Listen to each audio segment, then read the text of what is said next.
आता ह्या फार्मला जर म्हणाल तर आपलं कमी जास्त नाही म्हणलं तरी आपलं 3000 प्लस अंडे निघतात रोजची रोज. आणि एक अंड्याचा रेट जर 15 रुपये जरी धरला तर एक 45,000 रुपयाचं आपण यातनं अंडी घेतो. आणि एक 45,000 रुपयात म्हणाल तरी आपलं महिन्याकाठी एक 12 ते 15 लाख रुपये ते मिळतात. त्यातून खर्च जातो आपला एक 5 ते 6 लाख रुपये खर्च जरी वगळला, लेबर काही खाद्य मका तांदूळ आणतो आपण त्याचा खर्च जरी वगळला तरी महिन्याला आपल्याला एक 7 ते 8 लाख रुपये या फार्ममध्ये शिल्लक राहतात. आज रोजी नाही काही जरी म्हटलं तरी आपल्याकडे एक 10,000 प्लस माद्या आहे. आणि 10,000 प्लस माद्यामध्ये आपल्याला दिवसभराचं अंडे जर म्हणाल तर कलेक्शन एक 3,000 प्लस अंड्यांचा तर सहज मिळतं. आणि अंडी कलेक्शन करण्यासाठी असा आपण वापर करतो की यामध्ये व्यवस्थित नेणे आतमध्ये नंतर त्याचे ट्रे भरले जातात. आपण या पक्ष्यांना जर म्हणाल तर आता ही कोबी पत्ती आहे, आपण ही बाजारातून आणलेली आहे. हिचा रेट आहे आज मार्केटमध्ये 1 रुपये 2 रुपये किलो. आता ही 1-2 रुपये किलोचं खाद्य जर असं आपल्याला बाजारात भेटलं या आणून जर पक्ष्यांना टाकलं तर आपला खाद्याचा खर्च पण वाचतो आणि आपल्याला नफ्यामध्ये पण ऑटोमॅटिक वाढ होते. नमस्कार मंडळी, मी यश काशीत स्टार्टअपच्या या परिवारामध्ये तुमच्या सर्वांचं सहर्ष स्वागत करतो. मंडळी, आज पुन्हा एकदा एका नवीन स्टार्टअपच्या आणि उद्योजकाच्या शोधात मी निघालोय नाशिकच्या दिशेने. तर आजचा स्टार्टअप नक्की काय आहे हे व्हिडिओमध्ये तुम्हाला पुढे समजेलच, परंतु त्या अगोदर तुम्ही प्रथमच आपल्या चॅनलमध्ये आला असाल तर नक्कीच चॅनलला सबस्क्राईब करा आणि असंच नवनवीन क्वालिटी कंटेंट व्हिडिओ पाहण्यासाठी बेल आयकॉन देखील क्लिक करा. चल तर आपल्या या स्टार्टअपच्या प्रवासाला सुरुवात करूया.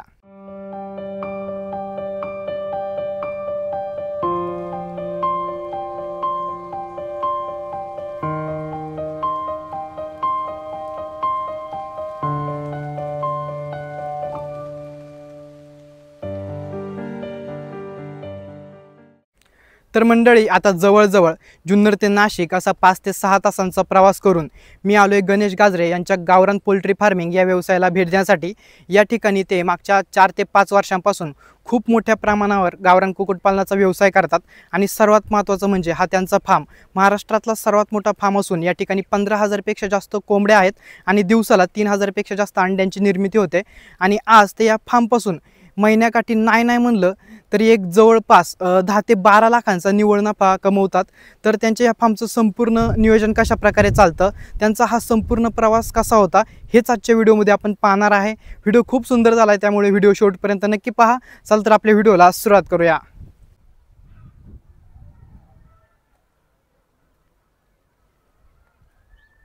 तर मंडळी, आज मी आलोय गणेश सरांच्या गावरान कुक्कुटपालनाच्या फार्मला भेट देण्यासाठी आणि सर आत्ता आपल्यासोबत आहेत. नमस्कार सर. नमस्कार. कसे आहात तुम्ही?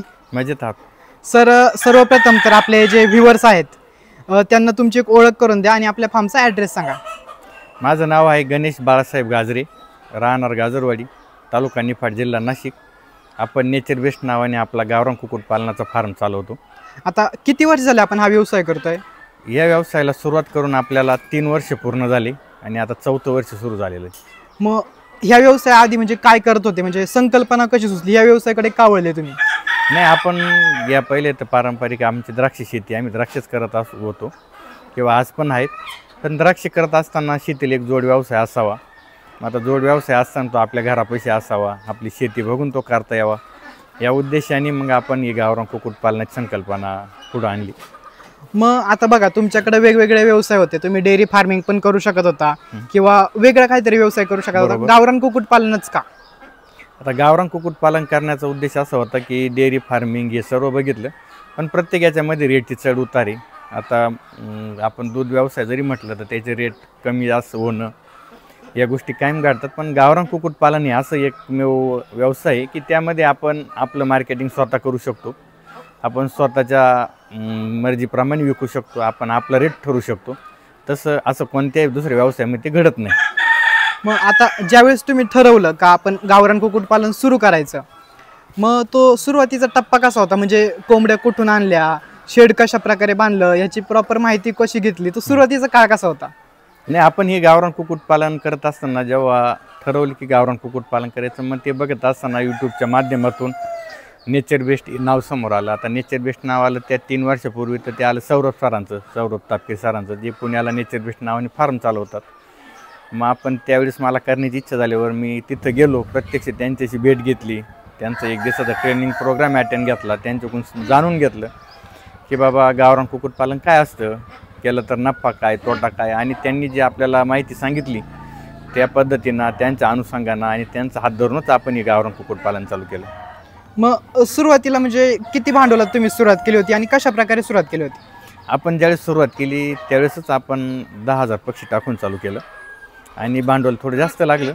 पण आमची इच्छा होती की बाबा आपण जर जादा संख्येत काम केलं तर आपल्याला पुढे काहीतरी करता येईल, आणि जादा काम केलं तर जादा प्रॉब्लेम येतील, जादा प्रॉब्लेम तर आपण पटकन शिकू आणि त्या उद्देशाने आपल्याला धंदा पण डेव्हलप करता येईल. त्यामुळे आज नाही काही म्हटलं तरी आम्हाला आज 3 वर्ष पूर्ण होता आज आमच्याकडे इथं बघायला तर 20,000 पक्षी ऑलरेडी मोठे आहेत. त्यानंतर आज 3 वर्ष पूर्ण झाले, माझं नवीन सेटअप चालू आहे, तो पण या व्हिडिओमध्ये शेवट तुम्ही दाखवशाल. आणि तिथं आपण 1,00,000 पक्ष्यांचं पण टार्गेट पूर्ण करतो आहे. तर केवळ मोठ्या संख्येत चालू केलं म्हणून त्याला मोठं स्वरूप देण्यात आलं. आता थोडंसं आपल्या फार्मकडे येऊयात सर. आता आपल्या फार्ममध्ये कोंबड्या किती आहेत, दिवसाला किती अंडी निर्मिती होते आणि आपण त्याचं काय करतोय? आत्ता जर म्हणाल तर आपल्याकडे अंडी देणारा पक्षी कमीत कमी एक 10,000 मादी आहे, आणि बाकीचा जो आहे एक 8,000 पक्षी तो आता मोठा होतो, तो अंड्यावरती येईल 1 महिन्यामध्ये. आणि आपल्या 10,000 पक्ष्यांचं जे कलेक्शन आहे ते साधारण एक 3,000 प्लस ते 4,000च्या आतमध्ये असतं. ते अंडी कलेक्शन आपण करतो. कलेक्शन केल्यानंतर आपण ती पुण्याला नेचर बेस्ट कंपनीकडे, सौरभ दादांकडे ते आपण पाठवतो, आणि ते मार्केटची व्यवस्था तेच करतात सर्व. म्हणजे संपूर्ण मार्केट ते स्वतः बघतात, तुम्हाला मार्केटची गरज लागत नाही कुठे हे करायची. ओके. आता ह्या व्यवसायाला घेऊन तुमचं भविष्यातलं नियोजन काय? या व्यवसायाला जर बघाल तर आज आम्ही 1,00,000 पक्षाकडे जात असताना आमचीवाली इच्छाच अशी आहे की बाबा आपल्याकडे नाही काही तर रोज कमीत कमी 31,000 अंड्याचं कलेक्शन असावं. त्यानंतर आपल्याकडे मोठे पक्षी असावं, कधी कटिंगसाठी देण्यात यावे लोकांसाठी, जे लोक इथे येतात जे घेऊन जातात. म्हणजे आपण अंडे आणि कटिंग या दोन्हीमध्ये काम करणार आहे. त्यानंतर आपण पिल्लांचं पण संगोपन करतो. पिल्लं तयार करून नेचर बेस्टची जशी ऑर्डर असेल सौरभ दादांची, तशी आपण त्यांना ते पिल्लांचा पण पुरवठा करतो. तर आपण आता हे तिन्ही पण लेवलला काम मोठ्या स्वरूपात चालवणार आहोत. आता आपला हा जो संपूर्ण फार्म आहे याचं एक सकाळ ते संध्याकाळचं जे रुटीन आहे ते कसं चालतं आणि किती लेबर आहेत आता आपल्याकडे? आत्ता हा फार्म सांभाळण्यासाठी आपल्याकडे 4 लेबर आहेत, ते कधी कंटिन्यू इथं असतात. आता त्यामध्ये सकाळी सर्व पक्ष्यांना खाद्य टाकणं, जी पाण्याची भांडी ती स्वच्छ करणं, त्यानंतर आपण जो भाजीपाला आणतो तो कटिंग करून टाकीत राहणं, आणि दिवसभरात 1-2 राऊंड अंड्याची गोळा करणं, ही सगळी देखरेख त्या लेबर लोकांना दिवसभरात तेच काम असतं. बाकी दुसरं काही काम नसतं यामध्ये. सर, आता मी पाहिलं की एवढ्या मोठ्या प्रमाणात या ठिकाणी आपल्याकडं कोंबड्या आहेत. मग येत आता एवढ्या मोठ्या प्रमाणात आहे म्हणजे आजार वगैरे येत असतील, मग त्याचं व्यवस्थापन आपण कसं करतोय? नाही, एवढी मोठी संख्या म्हटली की आजारपण हे असतंच. पण आजारपणाचं कसं असतं, या पक्ष्यांना जेव्हा आपण सकाळी बाहेर सोडतो, ज्यावेळी जो पक्षी शेडच्या आतमध्ये एक कोपरा धरून बसलेला असतो, तो पक्षी 99% हा 99 म्हणण्यापेक्षा 100% आजारीच असतो. तो आपण आतमध्ये शेडमधून पक्षी सोडल्यानंतर एक 5 मिनटं राऊंड दिल्यानंतर जे बी पक्षी बाहेर येत नाही, जे कोपरा धरून बसलेले, त्यांना आपण उचलून आणि बाजूला ठेवतो का जेणेकरून त्यांना औषधं पाणी देऊन त्यांना व्यवस्थित नीट करता यावं यासाठी. आता मार्केटमध्ये एक सगळ्यात मोठा प्रश्न असा आहे सर, का लोकांना गावरान कुक्कुटपालन करायचंय पण त्यांना गावरान कोंबडी काय असते तेच माहित नाही, किंवा गावरान कोंबडी कशी ओळखायची ते माहित नाही. तर गावरान कोंबडीची ओळख काय? गावरान कोंबडी जर म्हणाल तर गावरान कोंबडीच एकमेव अशी आहे की ती मातीमध्ये उकरून खाणं, तिचं संगोपनच हे मातीत असतं. जो पक्षी 30 दिवसाचं साधारण पिल्लू होतं तर आपण 1 महिन्यानंतर त्याला बाहेर सोडतो, आणि तेव्हापासून त्याला मातीची ओळख लागते. आणि गावरान पक्षी कोणी म्हणत जरी असेल तर प्युअर गावरान पक्षी हा आतमध्ये शेडमध्ये मोठा होत नाही. त्याला मातीत खेळल्याशिवाय, भाजीपाला अनेक प्रकारचे फळं पदार्थ खाल्ल्याशिवाय गावरान पक्षी हा व्यवस्थित तयारच होत नाही. या ठिकाणी मला दिसतंय की हा जो संपूर्ण फार्म आहे हा एकदम फ्री रेंजचा आहे आणि तुम्ही त्याला व्हेजिटेबल वेस्ट आता या ठिकाणी देताय. तर ते कशासाठी? व्हेजिटेबल वेस्ट देण्याचा उद्देश असा असतो की आपण जर पूर्ण 100% खाद्यच वापरलं, कारण हा धंदाच असा आहे की खाद्याची कॉस्टिंग मेंटेन करणं हीच एक परीक्षा आहे. तर आपण जर भाजीपाला वेस्ट वापरलं, त्याला थोडी तांदूळ वापरली आणि मकाचा भरडा वापरला तर आपली जी कॉस्टिंग आहे ती कमी होते, आणि कॉस्टिंग कमी झाली तर आपल्याला नफा मिळतो. त्यासाठी आपण भाजीपाला, मेथी घास याचा वापर केला पाहिजे, आणि ऑलरेडी प्युअर गावरान जात असल्यामुळे ती चालतं पण, म्हणून आपण देतो. आता आपला हा जो संपूर्ण सर फार्म आहे याचं स्ट्रक्चर कशा पद्धतीने केलं तुम्ही? हा जो फार्म आहे आपला, जो मेन फार्म आहे आमचा बसण्यासाठी, जिथं पक्षी बसतात, तो साधारणतः एक 9 ते 10 गुंठ्यामध्ये बनवलेला आहे. त्याच्यानंतर आपण पिल्लांसाठी सेपरेट जागा बनवलेली. कारण एक 10 गुंठे जागामध्ये पक्षी बसतो. त्याच्यानंतर पिल्लांसाठी आपण एक 5,000 स्क्वेअर फुटाचं शेड बनवलेलं आहे. त्यानंतर आजारी पक्षी जे असतात त्यांना पण वेगळं डिपार्टमेंट बनवलेलं की जेणेकरून सगळं व्यवस्थित मेंटेन झालं पाहिजे रात्रीसाठी. आणि बाहेर मुक्त संचार फिरण्यासाठी बाहेर पूर्ण परिसर एक खाद्य पाण्याची भांडी ऑलरेडी बाहेर लावलेली, त्यांना खाद्य पाणी पूर्ण बाहेरच दिलं जातं. सर मार्केटमध्ये असे खूप लोक आहेत जे म्हणतात की गावरान कुक्कुटपालन परवडत नाही, खूप खर्चिक आहे किंवा यामध्ये अनेक लोकांची फसवणूक होते, त्यावर तुमचं काय म्हणणं आहे? नाही, यामध्ये 2-3 गोष्टी आहे की गावरान कुक्कुटपालन जर करायचं असेल तर ते एक तर जादा संख्येवर पाहिजे. लोक काय करतात, एक 50-100 पाहिजे बाबा, त्यावरती शिका, मोठं व्हा. हे जे येते तर 50-100चा काही तो धंदा होऊ शकत नाही. आणि कमी क्वांटिटीत असेल तर त्याचा आउटपुट आणि इनपुटचा जर हिशोब केला तर तो इनपुट नेहमी कमी असतं.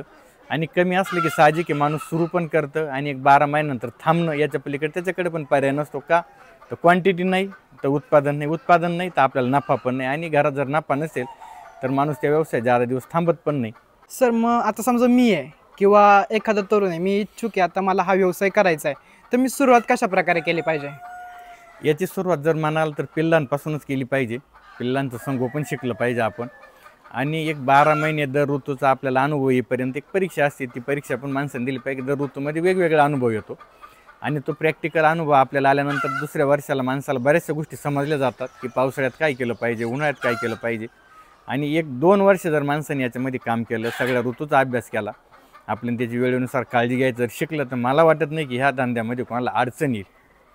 आता म्हणजे आता मी पाहिला काय 3 ऋतू असतात, हो. पावसाळा, हिवाळा, उन्हाळा. तर सर्वात जास्त त्रास देणारा ऋतू कोणता आहे आणि त्यात कशी काळजी घेतली पाहिजे? तसं जर म्हटलं तर ऋतूमध्ये सगळ्या याच्यात काळजी घ्यावंच लागते. पण उन्हाळा हा जरा रेड झोन येतो की पक्ष्यांना ह्या येणारा जो व्हायरस आहे की जो उन्हाळ्यामध्ये येतो, उन्हाळ्यामध्ये आपल्या फार्ममध्ये टेम्परेचर कंट्रोल राहिलं पाहिजे. कारण उन्हाळ्यात जो व्हायरस येतो तर तो व्हायरस शक्यतो कंट्रोल होत नाही. बाकी पावसाळ्या, उन्हाळ्या, हिवाळ्यात पण आजार आहे, पण ते आजार कंट्रोलमध्ये येतात.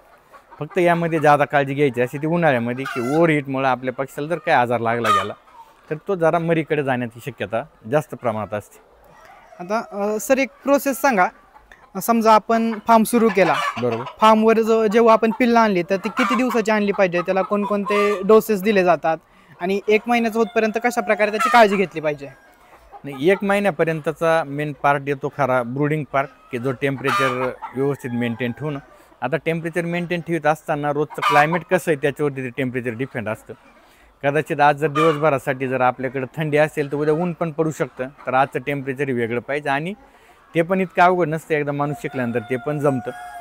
कारण आपण पिल्लांपाशी संगोपन करताना आतमध्ये जर असेल आणि आपल्याला जर टेम्परेचर कम्फर्टेबल वाटत असेल तर त्या पिल्लांना पण ते व्यवस्थित वाटतं. आणि राहिला विषय लसीकरणाचा, तर पहिल्या महिन्यामध्ये जे लसीकरणं असतात त्याचं एक शेड्यूल ठरलेलं आहे. त्या शेड्यूलप्रमाणे 5 लसीकरणं जर व्यवस्थित केली तर पुढे भविष्यात जादा करून प्रॉब्लेम येत नाही. सर मी आता मगाशी पाहिलं की आपल्या शेडमध्ये बांबू लावलेत वेगवेगळ्या प्रकारचे, म्हणजे उभे, आडवे, तर ते कशासाठी लावले? आता ही जी प्युअर गावरान जाते ही ऑलरेडी झाडावर बसणारी जाते.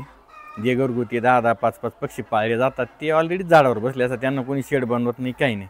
आता आपण एवढ्या मोठ्या संख्येत केलेली एवढे तर झाडावर बसू शकत नाही आणि इथं जमीन तर बसेच नाही, हा नैसर्गिक गुणधर्म आहे. मग आपण ते पक्षी वरती बसावं आणि ते रात्रीला बांबू जाऊन त्यांना जमिनीवर बसेल म्हणून ते आपण बांबू स्ट्रक्चर केलं की पक्षी हा जमिनीपासून वरती जाऊन रात्रभर बसतो आणि दिवसभर हा बाहेर फिरतो.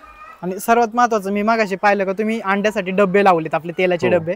ते एक छान केलं की कोंबड्या सगळ्या त्याच्यात येऊन बसतात, ते दिसतंय त्या ठिकाणी. तर म्हणजे आता जी अंडी आपली इथे निघतात, आपण ती लोकल सुद्धा विक्री करतोय का पूर्ण पिल्लांनाच पाठवतोय? नाही, आपण लोकल पण विकतो आणि ज़्यादा तर लोकल विकण्यापेक्षा आम्हाला मार्केट कुठं शोधण्याची गरज नसल्यामुळे आम्ही कुठं पाठवण्याचा प्रयत्न पण करत नाही. सगळे पुण्याला पाठवतो. नेचर बेट ते 15 रुपयांनी खरेदी पण करतं. त्यामुळे अंडे देण्याचा तर काही लय प्रश्न पडत नाही कोणाला देण्यासाठी. याच्यासाठी मार्केट शोधण्याची आज तर गरज नाही. आत्तापर्यंतचा तुमचा ह्या व्यवसायातला अनुभव कसा आहे? या व्यवसायाचा अनुभव म्हणाल तर हा शेतीला धरून केलेला जोडधंदा आहे. शेतीमध्ये चाललेल्या अडचणी, निसर्ग याच्या हिशोब जर याच्यामध्ये टाकला तर हा जरा क्लायमेटवर मात करण्याजोगता व्यवसाय काही आपल्या हातात असतं. आणि याचं उत्पादन घेत असताना याचा भाव हा सगळा माहिती आहे आधी. तसं शेतीचं मार्केट ही माहिती नसतं, ती मार्केट आपल्या हातात नाही. याचं मार्केट आपल्या हातात असल्यामुळे याच्यात 2 रुपये आपल्याला व्यवस्थितरित्या कमावता येतात. सर तुम्ही आज खूप मोलाचं मार्गदर्शन या ठिकाणी मला केलं, आपल्या व्ह्युअर्सला केलं आणि तुमचा फार्म खरंच खूप छान आहे. तर मित्रांनो, सरांचा हा फार्म तुम्हाला कसा वाटला कमेंटमध्ये नक्की सांगा. पुन्हा भेटूया अशाच एका नवीन व्हिडिओमध्ये. धन्यवाद. धन्यवाद सर. नमस्कार.